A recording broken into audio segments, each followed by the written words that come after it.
in a weird turn of events, not really weird, but James Harden, do you love Kevin Durant? Do you love Kevin Durant? Because we're hearing reports that James Harden is now being linked to Phoenix. We heard a few days ago that he was torn between either staying in Philadelphia and playing under Nick Nurse, who he supposedly very much wants to play for, has respect for, and has ties with him from back from the day when Nick Nurse was the Rio Grande Valley Vipers coach.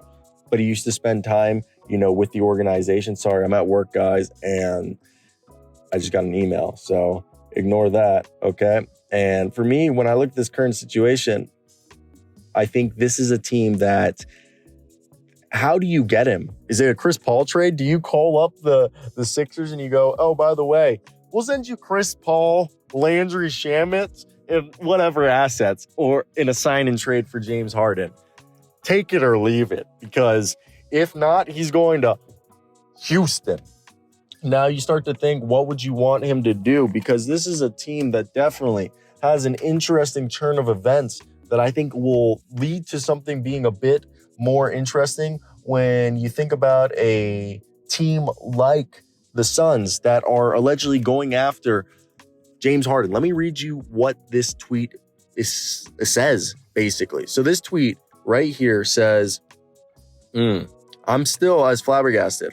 Ramona Shelburne, the Phoenix Suns don't waive Chris Paul unless they feel pretty good about somebody else. And I want you to keep your eye on James Harden. I don't want to report anything, but that was in the wind for the past month or so. Everybody thinks it's Philly or Houston, but I don't know. There's been discussions in the wind. Okay?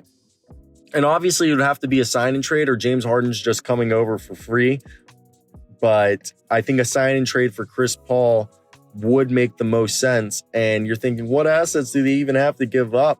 Okay, because if you're trading for a sign and trade for James Harden, if he declines his player option, the Sixers should understand they better take whatever they can, because he's just going to leave the roster pretty freaking easily. Now, this is a guy that I think when you look at like the Phoenix Suns, he would be their point guard.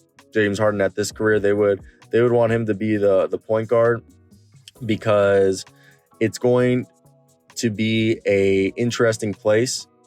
Because I think right here, the current roster construction is weird, because they have a lot of guys that I don't think the Sixers would be interested in.